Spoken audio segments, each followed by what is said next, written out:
রাজু, মায়াঙ্ক আর রূপেশ তিন বন্ধু খুব আনন্দের সাথে তাদের দিনগুলো কাটাচ্ছিল, কিন্তু হঠাৎ করেই তাদের লাইফে এন্ট্রি হয় একটা ম্যাজিক্যাল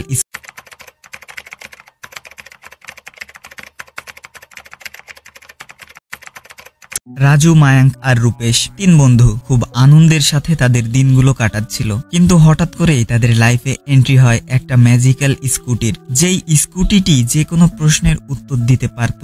আর এই স্কুটির কারণে বদলে যায় তিন বন্ধুর জীবন। তবে হঠাৎ করেই তারা বুঝতে পারে স্কুটিটির মধ্যে কোনো ম্যাজিক নয়, বরং রয়েছে একটি মেয়ের আত্মা। কি এমন ঘটেছিল মেয়েটির সাথে, আর কেনই বা মেয়েটির আত্মা এই স্কুটির মধ্যে প্রবেশ করলো? অ্যাডভেঞ্চার মিষ্টি গল্প নিয়ে তৈরি আমাদের আজকের এই মুভি টুকটুক। শুরুতেই আমরা একটি বাচ্চা মেয়েকে দেখতে পাই, যে কিনা বৃষ্টির পানি নিয়ে খেলা করতেছিল।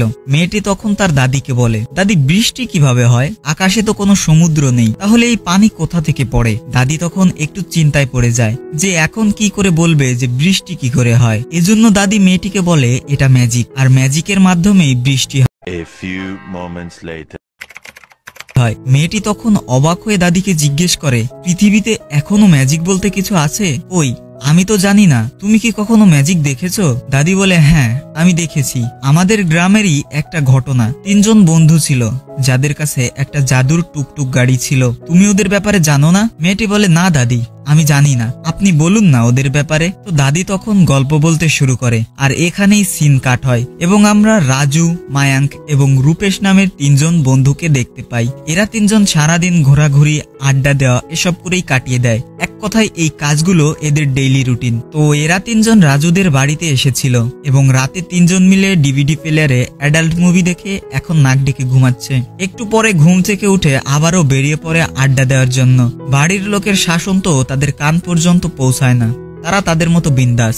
এরপরে তিনজন মিলে চলে আসে মেয়েদের গোসল করা দেখতে। তারা যখন মেয়েদের গোসল করা দেখতেছিল, ঠিক তখনই একটা ছোট্ট বাচ্চা তাদেরকে দেখে ফেলে। এ কারণে তারা ওখান থেকে পালিয়ে যায়। এরপর মায়াঙ্ক রাজু আর রূপেশকে বলে, দেখ ভাই, আমার কাছে না টাকা কামানোর দারুণ একটা আইডিয়া আছে। এক কাজ করি, আমরা ওই মেয়েদের গোসল করার ভিডিও বানাবো আর ওইগুলো বিক্রি করব। এমন অনেক লোক আছে যারা এইরকম ভিডিও পছন্দ করে আর অনেক টাকা দেওয়ার জন্য রেডি হয়ে থাকে। এ কথা শুনে বাকি দুজন বলে, আইডিয়া তো ভালোই আছে, কিন্তু আমরা ভিডিও করব কি দিয়ে? তোর কাছে কোনো ক্যামেরা আছে?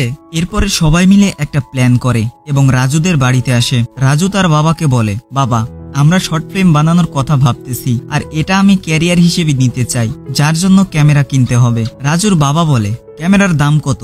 রাজু বলে, এই তো বেশি না, মাত্র 30,000 টাকা। এ কথা শুনে রাজুর বাবা বলে, টাকা কি গাছে ধরে? কোথা থেকে আনবো এত টাকা তোর জন্য? কিন্তু হ্যাঁ, তোমরা একটা কাজ করতে পারো, কিছুদিন পরেই গণেশ পুজো শুরু হবে, তো তোমরা পুজোর ব্যবস্থা করো, যার ফলে তোমরা গ্রামের সবার কাছ থেকে চাঁদা আদায় করতে পারবে। ওই টাকা থেকে কিছু টাকা বাঁচিয়ে পুজো সেরে নিও, আর বাকি টাকা দিয়ে ক্যামেরা কিনে নিও। এই আইডিয়াটা তাদের অনেক ভালো লাগে, কিন্তু তাদের একটাই সমস্যা ছিল, তাদের কাছে কোনো গাড়ি ছিল না। তারা গণেশকে কোথায় বসিয়ে সবাইকে দেখাবে, আর বিসর্জনের জন্যই বা কিভাবে নিয়ে যাবে? অনেক খোঁজাখুঁজির পরেও তারা কোনো গাড়ি পায় না। তখন রাজু বলে, আমার দাদার একটা ভাঙাচোরা স্কুটার আছে, আমরা সেটা ঠিক করে ব্যবহার করতে পারবো। এরপরে তিনজন মিলে স্কুটারটা দেখতে যায় এবং গিয়ে দেখে স্কুটারটার অবস্থা অনেকটাই খারাপ হয়ে আছে। তাদের কাছে আর কোনো অপশন না থাকায় তারা এটাকেই ঠিক করে এবং একটা পুরনো রিক্সার প্যাসেঞ্জারের সিট লাগিয়ে দেয়, আর ওই গাড়ির নাম রাখে তারা টুকটুক। এরপরে তারা ধুমধাম করে গণেশের বিসর্জন করে। সবকিছু ঠিকঠাকই ছিল, কিন্তু রাজু এখানে একটু টেনশনে ছিল।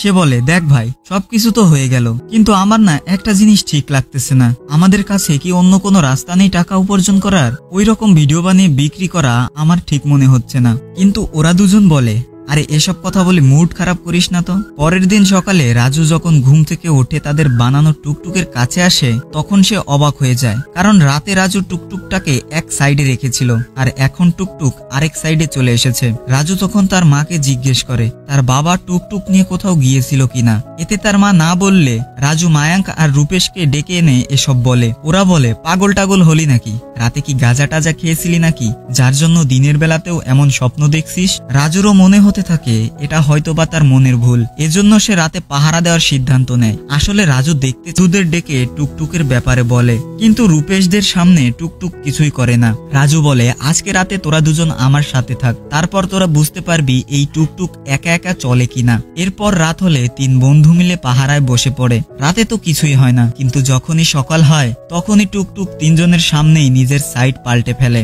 আর এটা দেখা মাত্রই রূপেশ আর মায়াঙ্ক রাজুর কথা বিশ্বাস করে। এটা দেখে ওদের দুজনের অবস্থা তো টাইট হয়ে যায়। ওরা ভাবতে থাকে এই টুকটুকের ভিতরে আবার আত্মা টাত্মা নেই তো।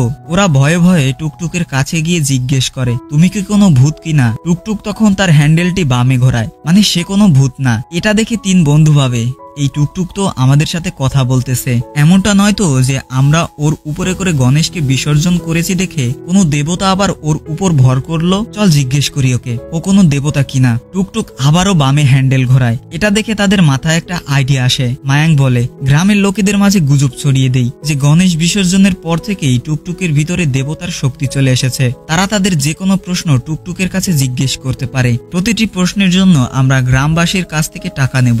এরপর তারা একজন বৃদ্ধ লোককে ডেকে আনে এবং টুকটুকের কাছে প্রশ্ন করতে বলে। লোকটা প্রশ্ন করে, আমার ছেলের বিয়ে এই বছরে হবে কিনা? টুকটুক তখন ডানে হ্যান্ডেল ঘোরায়, এর মানে হ্যাঁ। এটা শুনে লোকটা অনেক খুশি হয়ে যায় এবং টুকটুককে দেবতা মানতে শুরু করে।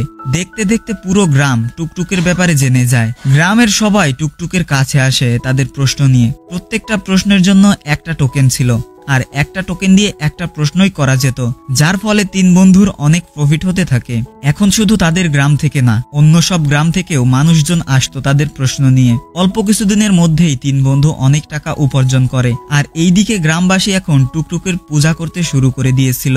এরপর একজন বৃদ্ধ লোক টুকটুকের কাছে আসে, এটা দেখতে যে এরা তিনজন মিলে টুকটুকের মধ্যে কোনো প্রকারের গ্যাজেট লুকিয়ে রেখে গ্রামবাসীকে বোকা বানাচ্ছে কিনা। বেশ কিছুক্ষণ চেক করার পরেও সে কোনো কিছুই খুঁজে পায় না। তখন রাজুরা বৃদ্ধকে বলে, আরে চাচা কি হয়েছে সেটা তো বলো। এরপর চাচা চলে যাওয়ার সময় বলে, এটা টুকটুক না, এটা অনেক বিপজ্জনক জিনিস, সময় থাকতে সতর্ক হয়ে যাও, না হলে তোমাদের জীবনও চলে যেতে পারে। এই কথাগুলো বলে ওই বৃদ্ধ লোকটা চলে যায়। তারা চাচার এই কথা পরোয়া করে না, তারা মনে করে চাচার মাথায় সমস্যা আছে, এজন্য এমন সব উদ্ভট কথা বলতেছে। দৃশ্য পরিবর্তন হলে রাজু যখন আরাম করে গান শুনতেছিল, এমন সময় মায়াঙ্ক আর রূপেশ ক্যামেরা নিয়ে মেয়েদের গোসল করার ওই জায়গাতে চলে আসে, যাতে করে তারা মেয়েদের গোসল করার ভিডিও করতে পারে। অপরদিকে টুকটুক অটোমেটিকলি স্টার্ট হয়ে সামনের দিকে যেতে থাকে।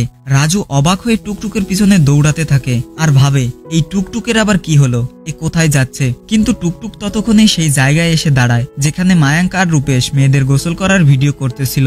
মানে টুকটুক এখানে রাজুকে বলতে চাইছিল যে মায়াঙ্ক আর রূপেশ এখানে মেয়েদের গোসল করার ভিডিও করছে। রাজু যখনই এটা বুঝতে পারে তখনই সে মায়াঙ্ককে মারতে শুরু করে আর বলে, আমি তোদের বলেছিলাম না এই কাজ না করতে, ভালোই তো টাকা উপার্জন করছি আমরা, তাহলে এমনটা কেন করছিস তোরা? মায়াঙ্ক বলে, আরে ভাই বিক্রি করার জন্য ভিডিও করিনি, এটা তো নিজেরা দেখার জন্য করেছি, পরে এটা ডিলিট করে দেব। এরপর যখন ভিডিও চেক করে দেখে সেখানে কোনো ভিডিও নেই, মানে ভিডিও ডিলিট হয়ে গেছে। তারা তখন বুঝতে পারে না যে ভিডিওটা ডিলিট কি করে হলো।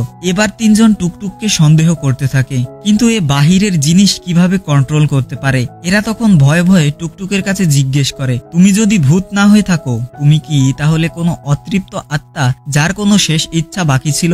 এ কথা শুনে টুকটুক তার হেডলাইট অন করে, মানে হলো হ্যাঁ। আর এটা শুনে ওরা তিনজন ভয়ে ওখান থেকে পালাতে শুরু করে, কিন্তু টুকটুকও ওদের পিছু ছাড়ে না। বেশ কিছুক্ষণ দৌড়ানোর পর টুকটুকের পেট্রোল শেষ হয়ে যায়। এরপর তিন বন্ধু মিলে টুকটুককে একটা ঘরে রেখে দেয়, যাতে করে সে আর বাইরে আসতে না পারে। কিন্তু পরের দিন সকালে টুকটুক সেই ঘরের বাইরে চলে আসে, আর এটা দেখে এরা তিনজন বুঝতে পারে টুকটুকের ভিতরে যে আত্মাটি আছে সেটা তাদেরকে কিছু বলতে চায়। আর যতক্ষণ পর্যন্ত আমরা তার সাহায্য না করব ততক্ষণ পর্যন্ত ও আমাদের যেতে দিবে না। এরপর এরা তিনজন টুকটুককে বলে, দেখুন আপনি আমাদেরকে টাকা উপার্জন করতে সাহায্য করেছেন, আর এখন আমরা আপনার সাহায্য করতে চাই, কিন্তু আপনাকে একটা প্রমিস করতে হবে। আপনার সাহায্য করার পর আপনি আমাদের থেকে দূরে চলে যাবেন আর আমাদের মারবেন না। টুকটুকও তখন হ্যাঁ বলে।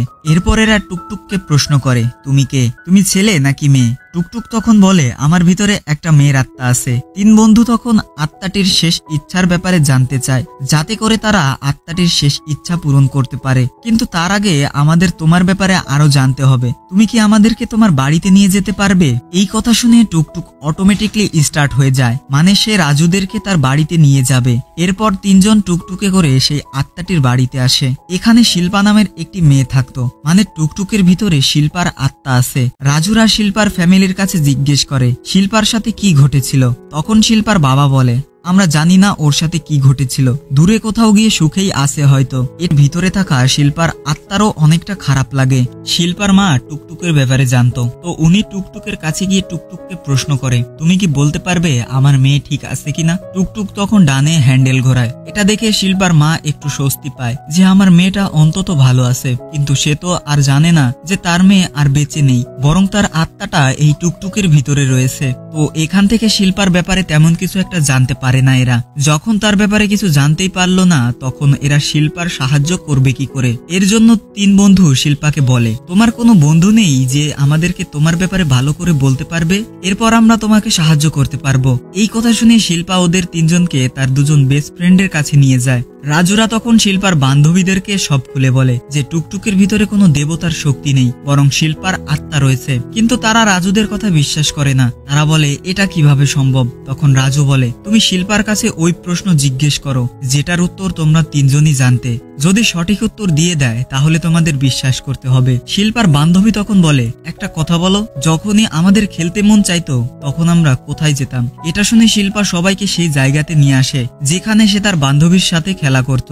আর এটা দেখে তারা বিশ্বাস করে যে টুকটুকের ভিতরে শিল্পার আত্মা আছে। তিন বন্ধু তখন শিল্পার বান্ধবীদের কাছে শিল্পার ব্যাপারে জানতে চায়। এরা তখন শিল্পার ব্যাপারে বলতে শুরু করে। তখন সিন ফ্ল্যাশব্যাকে গেলে আমরা শিল্পাকে দেখতে পাই, যে কিনা তার বান্ধবীদের সাথে ছোট বাচ্চাদের ক্লাসে এসেছে তাদেরকে পড়ানোর জন্য।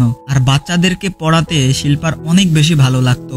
শিল্পা তখন বাচ্চাদেরকে ধন্যবাদ বলা শেখাচ্ছিল। আমাদের সব সময় ধন্যবাদ বলা উচিত, সবকিছুর তুমি এখান থেকে যেতে পারো। শিল্পা তখন তার বান্ধবীকে বলে, সাহস করে না করে দে, না হলে তোর পুরো জীবনটা বরবাদ হয়ে যাবে। সারা জীবন কান্না করে কাটাতে হবে তোকে, কখনো সুখী হতে পারবি না। কিন্তু শিল্পার বান্ধবী তখন ফ্যামিলির ভয়ে এই বিয়েতে রাজি হয়ে যায়। পুরো পরিবার তখন শিল্পা আর তার বাবাকে কথা শোনাতে থাকে। আর এটাই ছিল শেষ দিন, যেদিন শিল্পা তার বান্ধবীদের সাথে শেষবারের মতো দেখা করেছিল। ওই দিন দুপুরে শিল্পা যখন গোসল করতেছিল তখন একটা পাগল ছেলে, যার মানসিক অবস্থা ভালো না, সে চুপিসারে শিল্পার গোসল করা দেখতেছিল। আর সেটা দেখার পর গ্রামের একটা দেওয়ালে বিনা কাপড়ে শিল্পার একটা পেন্টিং এঁকে দেয়। এর মানে হলো শিল্পার ওই আগের পেন্টিং গুলো সহ্য করতে পারেন না, তাই সে শিল্পার সামনেই ঘরের চাবি রেখে ওখান থেকে চলে যান। এটা দেখে শিল্পা তাড়াতাড়ি বাইরে বের হয় আর স্কুটার নিয়ে নবীনের সাথে দেখা করতে আসে। বাইরে এসেই সে প্রথমে ওই পেন্টিং করা দেওয়ালে কিছু একটা লেখে, কিন্তু দুঃখের বিষয় হলো একটু দূরে আসতেই শিল্পার অ্যাক্সিডেন্ট হয় আর ওখানেই সে মারা যায়। ঠিক সেই সময় সেখান দিয়ে রাজুর দাদা যাচ্ছিলেন। তিনি তখন রাস্তায় শিল্পার লাশ এবং স্কুটার দেখতে পান। উনি স্কুটারটি উঠিয়ে নেন, কিন্তু পুলিশের ভয়ে সে শিল্পার ব্যাপারে কাউকেই কিছু বলেন না। আর তখন থেকেই ওই স্কুটারটি রাজুদের ওখানে পড়ে আছে। আর তখন থেকেই স্কুটারের ভিতরে শিল্পার আত্মা আছে। অপরদিকে শিল্পা দেওয়ালে যেটা লিখেছিল সেটা বৃষ্টির কারণে মুছে যায়, আর কেউ জানতেও পারে না যে শিল্পা ওখানে কি লিখেছিল। আর এই দিকে শিল্পার ব্যাপারে এত কিছু জানার পর তিন বন্ধু বুঝতে পারে শিল্পা দেওয়ালে যেটা লিখেছিল সেটা হয়তো গুরুত্বপূর্ণ কিছু ছিল, যেটা সবাইকে বলতে চেয়েছিল কিন্তু সে বলতে পারেনি। এখন আমরা যদি জানতে পারি শিল্পা দেওয়ালে কি লিখেছিল আর সেটা সেই দেওয়ালে লিখে দেই, তাহলে হয়তোবা শিল্পার আত্মা মুক্তি পাবে। এরপর তারা টুকটুকের কাছে জিজ্ঞেস করে, তুমি দেওয়ালে কি লিখেছিলে? শিল্পার আত্মা তো শুধু হ্যান্ডেল ডানে বামে আর হেডলাইট জ্বালাতে পারে, লিখতে অথবা বলতে পারে না। কিন্তু রাজু খুব ভালো মনের একজন মানুষ হওয়ায় রাতে শিল্পার আত্মা রাজুর স্বপ্নে এসে তাকে বলে দেয় সে দেওয়ালে কি লিখেছিল। এটা জানার পর সকালেই রাজু সেই দেওয়ালে সেটা লিখে দেয় যেটা শিল্পা দেওয়ালে লিখেছিল। আর এই লেখাটা গ্রামের সবাই দেখে, এমনকি শিল্পার বাবা মাও দেখে। শিল্পা দেওয়ালে লিখেছিল থ্যাংক ইউ, সে তার বাবা মাকে ধন্যবাদ বলতে চেয়েছিল। এখন পর্যন্ত ওনারা শিল্পার জন্য যা কিছু করেছে তাকে ভরসা করে ঘর থেকে বাইরে যেতে দেওয়া, বিপদের সময় তাদের সঙ্গ দেওয়া, কিন্তু সে তার বাবা মাকে ধন্যবাদ না বলেই দুনিয়া থেকে চলে গিয়েছিল। কিন্তু আজ রাজু আর তার বন্ধুদের জন্য তার এই ইচ্ছাটা পূরণ হলো। এটা দেখে শিল্পার বাবা মাও বুঝতে পারেন টুকটুকের ভিতরে অন্য কারো নয়, বরং তাদের মেয়েরই আত্মা আছে যে কিনা তাদের সাথে দেখা করতে এসেছে। আর তখনই শিল্পার আত্মাটি স্কুটার থেকে মুক্তি পায়। মুভির শেষে আমরা দেখতে পাই রাজু আর তার বন্ধুরা মিলে প্রথমে তো শিল্পার থেকে দূরে যাওয়ার চেষ্টা করতেছিল, কিন্তু এখন শিল্পার ব্যাপারে সত্য জানার পর তারা ভাবে শিল্পা যদি আরো সময় আমাদের সাথে থাকতো তাহলে কতটাই না ভালো হতো। ঠিক তখনই সেখানে একটা প্রজাপতি উড়ে এসে টুকটুকের উপরে বসে। মানে শিল্পা এখানে তাদেরকে বোঝানোর চেষ্টা করে যে আমি এখনো তোমাদের সাথেই আছি। এটা জানতে পেরে তারা তো খুশিতে আত্মহারা হয়ে যায়। এরপর কেটে যায় অনেকগুলো দিন। তিন বন্ধু রাস্তার সাইডে দাঁড়িয়ে প্রকৃতির ডাকে সাড়া দিচ্ছিল। সামনেই একজন ভাঙা স্কুটার মেরামত করছে। ঠিক সেই সময় স্কুটারের মাথাটা টুকটুকের দিকে ঘুরে তাকায়। আসলে এই স্কুটারটা ছিল নবীনের, আর নবীনের আত্মাটাও সেই স্কুটারেই ছিল। আর এখানেই এই সুন্দর মুভির কাহিনীটা শেষ হয়।